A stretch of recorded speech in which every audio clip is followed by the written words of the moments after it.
Very good morning, student. Welcome to my YouTube channel ER Classes. Thank you for subscribing and sharing your views. Today we are going to discuss on Employability Skills Semester 2 Module 1, that is Entrepreneurial Skill. आज हम लोग Entrepreneurial Skill Module 1 जो कि semester 2 में है यह discuss करेंगे। तो सबसे पहला एक वर्ड है जिसे हमें समझना है, वह वर्ड है एंटरप्रेन्योरियल। इसे प्रोनाउंस भी हम लोग करते हैं एंटरप्रेन्योरियल, ENTREPRENEURSHIP, ये वर्ड है एंटरप्रेन्योरशिप। तो सबसे पहला पढ़ेंगे एंटरप्रेन्योरियल कौन होते हैं। अ person who is starting of his own business, ऐसा व्यक्ति जो अपना बिजनेस स्टार्ट करता है, ऐसे व्यक्ति को हम लोग क्या बोलते हैं, एंटरप्रेन्योरियल। उसे हम लोग सेल्फ एम्प्लॉयमेंट भी कह सकते हैं, जिसे स्वरोजगार कहते हैं। तो पहला क्वेश्चन है, अ person who is associated with starting of a business, ऐसा व्यक्ति जो अपना बिजनेस स्टार्ट करता है उसे हम क्या कहेंगे। पहला वर्ड है मर्चेंट, सेकंड है एंटरप्रेन्योरियल। तो merchant means a person who trades in a commodity produced by the other people, जिसे हम लोग व्यापारी भी कहते हैं। ऐसा व्यक्ति जो बिजनेस करता है, जो किसी कमोडिटी को क्या करता है, सेल करता है, which is produced by the other people. वो दूसरा व्यक्ति उस कमोडिटी को प्रोड्यूस करता है, यह व्यक्ति केवल सेल करता है, उसे हम लोग क्या कहते हैं, मर्चेंट। सेकेंड में है एंटरप्रेन्योरियल। और थर्ड वर्ड है businessman. Businessman means making money by producing और बाइंग और सेलिंग अ प्रोडक्ट। बिजनेसमैन जो प्रोडक्ट है उस प्रोडक्ट को प्रोड्यूस भी कर सकता है, उस प्रोडक्ट को ठीक है सेल भी कर सकता है, उस प्रोडक्ट को बाई भी कर सकता है। तो जहां पे परचेस करना, सेल करना और खुद से प्रोड्यूस करना, यह काम जो हो जाएगा बिजनेसमैन हो जाएगा। और लास्ट ऑप्शन जो है वह है सेल्स एग्जीक्यूटिव। मींस किसी भी कंपनी के ऐसे प्रतिनिधि होते हैं, ऐसे सेल्स होते हैं जिन्हें सेल्समैन कहते हैं, and he is promoting the business to increase the sale. जो सेल को इंक्रीज करने के लिए जो बंदे होते हैं, प्रमोट करते हैं प्रोडक्ट को, उन्हें हम लोग सेल्स एग्जीक्यूटिव भी कहते हैं। तो पहला क्वेश्चन के अनुसार option number B, person who is starting of his business is known as entrepreneurial. Second है, as compare to a small scale business a large scale business require. देखिए यहाँ पर दो स्केल बिजनेस के विषय में हम लोग बात कर रहे हैं, एक है स्मॉल स्केल बिजनेस और एक है large scale business. Small scale business जो होता है वह लार्ज स्केल बिजनेस के मुकाबला में कैसा होता है, उन्हें क्या रिक्वायर्ड होता है, लेस नंबर ऑफ पर्सन, यहाँ पे क्या कम व्यक्ति की आवश्यकता होती है, लेस नंबर ऑफ कैपिटल, क्या यहाँ पे कम पूंजी का निवेश होता है, मोर नंबर ऑफ पर्सन, क्या यहाँ पे ज्यादा व्यक्ति का यूज होता है, और लास्ट में है स्मॉल मशीन्स एंड टूल। जो लार्ज स्केल बिजनेस है, तो large scale business means more number of person required. जब बिजनेस बड़ा है तो वहां पे जो नंबर ऑफ पर्सन इन्वॉल्व रहेंगे बिजनेस करने में वो ज्यादा रहेंगे, इसलिए option number C, more number of person, correct answer. Next, entrepreneurial is also termed as dash. Entrepreneurship को अदर नेम से भी क्या कह सकते हैं। पहला है इन्वेस्टर, जो पूंजी निवेश करता है। सेकेंड वर्ड है employer. Employer means a person who is running his business. जो कंपनी मालिक होगा उसे हम लोग एम्प्लॉयर कहेंगे, और जो वर्कर उस कंपनी में जो काम करते हैं उन्हें एम्प्लॉई कहते हैं। तो यहाँ पर employer means factory owner. Second है self employment, and the last one है एम्प्लॉयमेंट सीकर, ऐसा व्यक्ति जो रोजगार देता है। तो यहाँ पे कहा गया कि एंटरप्रेन्योरशिप को अदर नेम से और क्या कह सकते हैं, तो करेक्ट आंसर इसे हम लोग सेल्फ एम्प्लॉयमेंट भी कह सकते हैं, option number C correct answer. Next, for a medium manufacturing enterprises the investment in a plant and machinery between any entrepreneur who is starting of his business, ऐसा व्यक्ति जो अपना बिजनेस स्टार्ट करता है उसे लैंड, लेबर, कैपिटल और money, इन 4 चीजों की आवश्यकता होती है। Land, labour, capital and machine. अब इसमें जो इन्वेस्टमेंट होता है मीडियम एंटरप्राइजेस के लिए, जो पूंजी निवेश होता है प्लांट और मशीनरी आइटम्स के लिए, जो फिक्स्ड एसेट होते हैं उनमें कितना इन्वेस्टमेंट होता है, 10 lakh to 2 crore, 25 lakh to 5 crore, 2 crore to 5 crore, या फिर 5 करोड़ टू 10 करोड़। तो याद रखिए प्लांट एंड मशीनरी के लिए, मीडियम एंटरप्राइजेस के लिए, नॉट फॉर लार्ज स्केल, तो मीडियम एंटरप्राइजेस के लिए 5 करोड़ टू 10 करोड़ का इन्वेस्टमेंट होता है, that is in plant and machinery.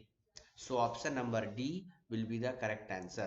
Next, in a SWOT analysis, S stand for dash, एक वर्ड है जो कि SWOT से बना है। S मीन्स होता है strength, W means weakness, O means opportunity और T मीन्स थ्रेट।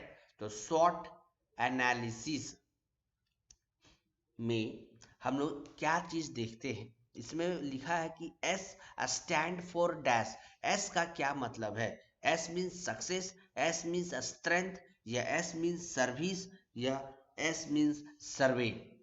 तो दिए गए ऑप्शन के अनुसार option number B strength will be the correct answer. हम लोग क्या करते हैं, एक निष्कर्ष निकालते हैं कि हमारे अंदर में कौन सा स्ट्रेंथ पार्ट है, क्या हमारा मजबूत पक्ष है, वीकनेस हमारी क्या कमजोरी रही है, and next O miss opportunity, जो कि हमें अवसर या मौके की तलाश में रहना चाहिए, और टी मीन्स थ्रेट, जिसे हम लोग भय कहते हैं।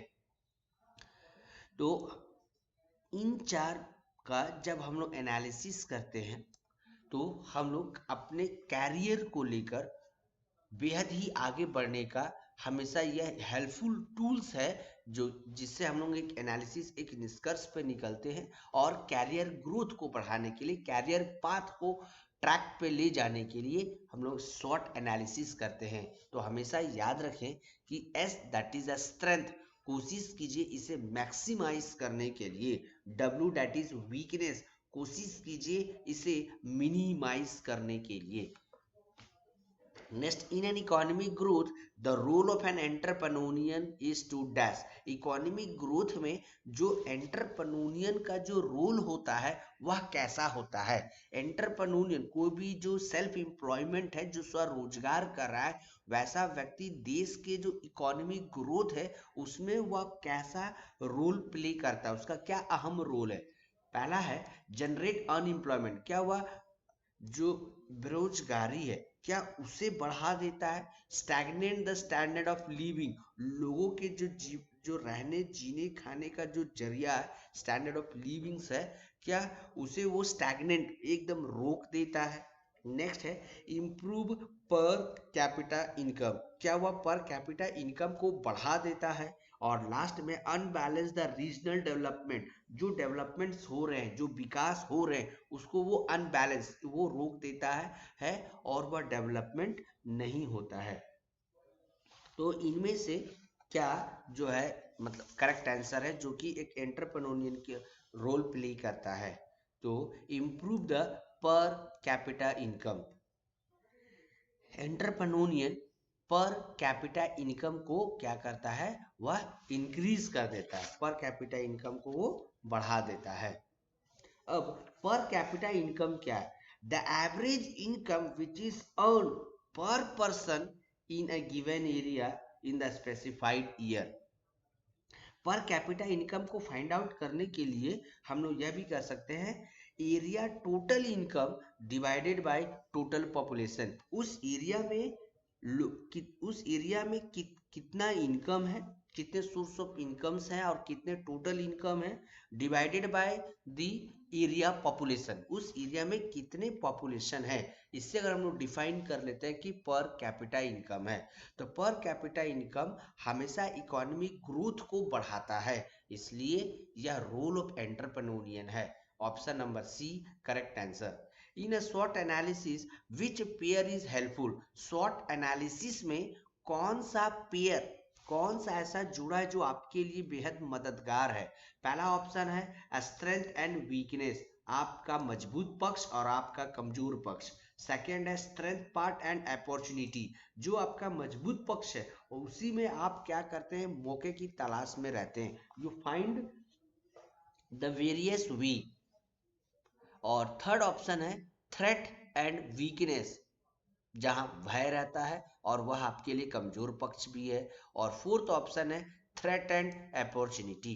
इनमें से बोला कि दोनों पेयर आपके लिए हेल्पफुल है, इसलिए option number B strength and opportunity जो है वह ऐसा शॉर्ट एनालिसिस है, ये दोनों पेयर आपके लिए हेल्पफुल है। स्ट्रेंथ आपका जो मजबूत पक्ष है, कोशिश कीजिए उस मजबूत पक्ष को आप और ज्यादा से ज्यादा करने के लिए, आप अपने स्ट्रेंथ पार्ट को मजबूत करने के लिए आप उस एरिया में और ज्यादा एक्सेल कीजिए, और ज्यादा उसमें वर्क लाइए और उसका प्रोडक्टिविटी को आप बढ़ाइए। जितना आपका प्रोडक्टिविटी बढ़ेगा, जितना आप उस कार्य को बारीकी से करेंगे, वह उतना और निखर कर आएगा। Next question number 8, money invested in purchasing of a raw material, आपने इन निवेश में खर्च किया है, कौन से निवेश में, जैसे कि रॉ मटेरियल, कंपनी में रॉ मटेरियल्स खरीदा जाता है, लोगों को सैलरी दिए जाते हैं, रेंट दिया जाता है एंड इलेक्ट्रिसिटी दिया जाता है। तो ये किस कैटेगरी के अंदर आता है, क्या वह वर्किंग कैपिटल है, फिक्स्ड कैपिटल है, लॉन्ग टर्म कैपिटल है या कैपिटल इनकम है। वर्किंग कैपिटल, कैपिटल मीन्स होता है पूंजी। दो प्रकार से कैपिटल होंगे, एक होगा वर्किंग कैपिटल और एक होगा फिक्स्ड कैपिटल। ऐसा कैपिटल जो कि वन टाइम इन्वेस्टमेंट है, जिसमें एक बार इन्वेस्टमेंट हुआ है, उसे हम लोग क्या कहेंगे, फिक्स्ड कैपिटल कहेंगे। सपोज प्लांट एंड मशीनरी, यह जो है यह है फिक्स्ड कैपिटल। और वर्किंग कैपिटल प्रत्येक मंथ सैलरी देना, रेंट देना, इलेक्ट्रिसिटी बिल पे करना, ये सब क्या में आ जाते हैं, यह सभी वर्किंग कैपिटल में आते हैं। इसलिए रॉ मटेरियल, सैलरी पे करना, रेंट, इलेक्ट्रिसिटी, ये मंथली बेसिस में ये सब सारे क्या है, इन्वेस्टमेंट है। तो यह इन्वेस्टमेंट को हम लोग बोलेंगे वर्किंग कैपिटल। ऑप्शन नंबर ए। MSME के फुल फॉर्म क्या है, MSME के फुल फॉर्म क्या है, तो इसे हम लोग क्या कहेंगे, micro small medium enterprises. Option number C micro small medium enterprises. Next, paid form of ideas, good and services are also called dash. Paid form of idea, goods and services, इसे हम क्या कहेंगे, क्या इसे हम लोग पब्लिसिटी कहेंगे, goodwill कहेंगे, पब्लिक रिलेशन कहेंगे या एडवर्टीजमेंट। जो किसी आइडियाज के लिए, किसी गुड्स के लिए, या आपने जो वर्क किया है उसका जो आपने सर्विस दिया है, इस सर्विस के लिए यह क्या कहलाएगा, क्या यह पब्लिसिटी कहलाएगा, क्या यह गुडविल कहलाएगा, क्या यह पब्लिक रिलेशन कहलाएगा या क्या ये एडवर्टीजमेंट कहलाएगा। तो सबसे पहला है जो वह option number D advertisement. Publicity एक अलग चीज है, गुडविल भी एक अलग चीज है, जो गुडविल में दैट इज ख्याति प्राप्त करना। तो याद रखें कि paid form of ideas, goods and services are called dash. तो पेड फॉर्म ऑफ आइडिया, आप अपने आइडिया के लिए, अपने सुझाव के लिए, अच्छे गुड्स के लिए और सर्विस, जो आप सपोज आपने कोई प्रोडक्ट को सेल कर दिया, अब उसके मेंटेनेंस या रिपेयर वर्क के लिए जो आपने सर्विस पे करता है, तो यह एक किस फॉर्म का पार्ट है। तो यह है एक एडवर्टीजमेंट, इसलिए ऑप्शन नंबर डी एडवर्टीजमेंट जो होगा वह करेक्ट आंसर होगा। Next question number 11, the enterprises engaged in the production of a goods is known as dash। ऐसी कंपनी, ऐसे एंटरप्राइजेस जो प्रोडक्ट्स बनाती है, ऐसे एंटरप्राइजेस को आप क्या कहेंगे? मैन्युफैक्चरिंग एंटरप्राइजेस कहेंगे, सर्विस एंटरप्राइजेस कहेंगे, माइक्रो एंटरप्राइजेस कहेंगे या मैक्रो एंटरप्राइजेस कहेंगे? जो प्रोडक्ट बनाती है वैसे कंपनी को मैन्युफैक्चरिंग एंटरप्राइजेस कहा जाता है, और जो सर्विस प्रोवाइड करती है उसे हम लोग सर्विस एंटरप्राइजेस कहते हैं। Next question number 12, the expansion of GDP. GDP का पूरा नाम क्या है? तो इसे हम लोग क्या कहते हैं? Gross domestic product. Option number A, GDP क्या होता है? Gross domestic product. अब यह जीडीपी क्या है? टोटल मॉनेटरी और the market value of all the finished goods और the services produce within a country. Total market value of all the finished goods and services. आप किसी भी product को बनाने के लिए उसमें टोटल कितने उसके मॉनेटरी टर्म यूज हुए? जनरली इसमें raw material, machine and man power. उस प्रोडक्ट को बनाने के लिए raw material, machine and man power का प्रयोग किया गया है। इसलिए उस प्रोडक्ट को फिनिश्ड करने पर, ठीक है, प्रोडक्ट को कंप्लीट बनाने के बाद जो कहलाता है उसे हम लोग क्या कहते हैं? जीडीपी। और जीडीपी बताता है कि देश का इकोनॉमिक कंडीशन क्या है, इकोनॉमिक ग्रोथ क्या है। किसी भी देश का इकोनॉमिक ग्रोथ अगर बढ़ रहा है, it means there is a increase in the GDP and there is a increase in the per capita income of a person. अगर पर कैपिटा इनकम बढ़ेगा तो जीडीपी भी बढ़ेगा, और जीडीपी बढ़ेगा तो इकोनॉमिक ग्रोथ भी बढ़ेगा। रिमेंबर, इकोनॉमिक ग्रोथ जो है वो जीडीपी और पर कैपिटा के इंक्रीज पे डिपेंड करता है। अगर जीडीपी घट गया, इट मींस उस कंट्री का इकोनॉमिक ग्रोथ भी जो होगा वह घट जाएगा। इसलिए ऑप्शन नंबर जीडीपी क्या है? Gross domestic product. Option number A correct answer. Next question number 13, expansion of SIDO. SIDO क्या है? SIDO का फुल फॉर्म क्या है? उसे हम लोग क्या बोलते हैं? A small industry development organisation. एक ऐसी ऑर्गेनाइजेशन जो जितने भी स्मॉल इंडस्ट्रीज है, जितने भी मैक्रो लेवल पे जो इंडस्ट्रीज है, जो मीडियम एंटरप्राइजेस हैं, वैसे इंडस्ट्री को डेवलप्ड करने का जो एक ऑर्गेनाइजेशन बना है उसे हम लोग क्या कहते हैं? SIDO, a small industry development organisation. Option number A correct answer. Next हम लोग मूव करेंगे क्वेश्चन नंबर 14 में, what approach is used to gain the access to the foreign market and quickly promote an organization interest। इस question को बेहद ध्यान से पढ़िए। लिखा है what approach is used to gain the access to the foreign market and quickly promote an organization interest। किसी भी ऑर्गेनाइजेशन के इंटरेस्ट को बेहद जल्द से प्रमोट करने का काम कौन करता है, ताकि फॉरेन मार्केट में वह उसके लिए गेन भी होगा। क्या हुआ? वर्ड लाइसेंसिंग है, कोलैबोरेशन है, जॉइंट वेंचर है या टेक्नोलॉजी का ट्रांसफर? तो joint venture. Generally foreign market में क्या होते हैं, यहाँ पे दो कंपनीज होते हैं जो कि जॉइंट वेंचर करते हैं। एग्जांपल मैं आपको बताता हूँ, जैसे कि जापान की होंडा कंपनी और इंडिया की हीरो कंपनी, इन्होंने जॉइंट वेंचर, इन्होंने क्या किया, हीरो एंड होंडा, इन दोनों को मिलाकर एक बनाया क्या? Hero Honda. तो यह एग्जाम्पल किसके लिए है? Joint venture. तो option number C correct answer. Next question number 15, which investment is considered for deciding the status of a manufacturing enterprises। किसी भी मैन्युफैक्चरिंग एंटरप्राइजेस का अगर हमें स्टाटस जानना हो तो कौन से इन्वेस्टमेंट से हम यह पता लगा लेंगे कि मैन्युफैक्चरिंग एंटरप्राइजेस यह आपका मैन्युफैक्चरिंग एंटरप्राइजेस है। टाइप्स ऑफ इन्वेस्टमेंट, तो यहाँ पे वर्किंग कैपिटल भी एक इन्वेस्टमेंट है, बिल्डिंग एंड लैंड खरीदना भी एक इन्वेस्टमेंट है, प्लांट एंड मशीनरी भी जो कि फिक्स कैपिटल में आते हैं यह भी एक इन्वेस्टमेंट है, एंड सैलरी ऑफ एम्प्लॉयज यह भी एक इन्वेस्टमेंट में है, बट यह एक वर्किंग कैपिटल के तौर पे आता है। तो मैन्युफैक्चरिंग एंटरप्राइजेस की इन्वेस्टमेंट को अगर जानना हो then option number C plant and machinery से हम लोग जानते हैं। Next question number 16, which one is the correct channel through which a marketer can reach a customer?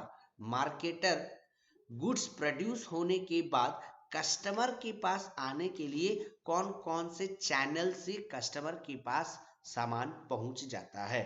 तो सबसे पहले इसमें कौन होते हैं? तो सबसे पहला होता है मैन्युफैक्चरर, जो गुड्स को क्या करता है, प्रोड्यूस करता है और मार्केट में लेके आता है।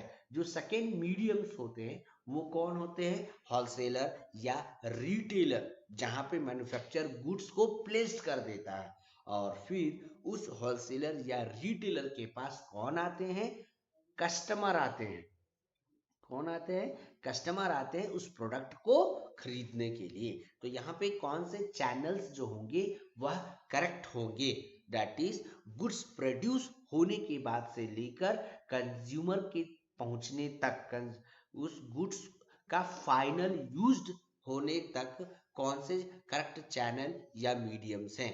तो यहाँ पर ऑप्शन नंबर सी, सबसे पहले गुड्स मैन्युफैक्चरर के हैंड से निकलते हैं, देन वो होलसेलर या रिटेलर के पास पहुंचते हैं और लास्ट में वह कस्टमर के पास जाते हैं। Option number C correct answer. Next question number 17, which one is a web based accounting? इनमें से कौन सा वेब बेस्ड अकाउंटिंग है? पहला है सॉफ्टवेयर,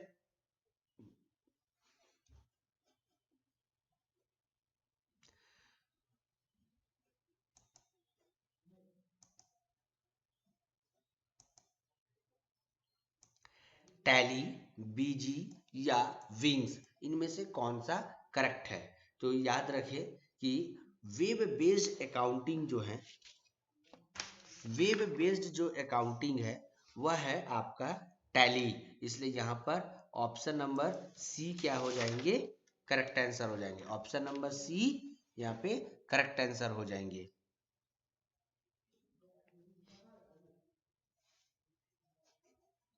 क्योंकि बीजी बीजी जो है वह एक जीएसटी अकाउंटिंग सॉफ्टवेयर है और जो विंग्स है वह एक एप्लीकेशन बनाने वाली यूएसए बेस्ड कंपनी है जो कि development of apps for the various mobile devices, बहुत सारे मोबाइल्स का ऐप को वो डेवलप करती है उसे हम लोग विंग्स कहते हैं।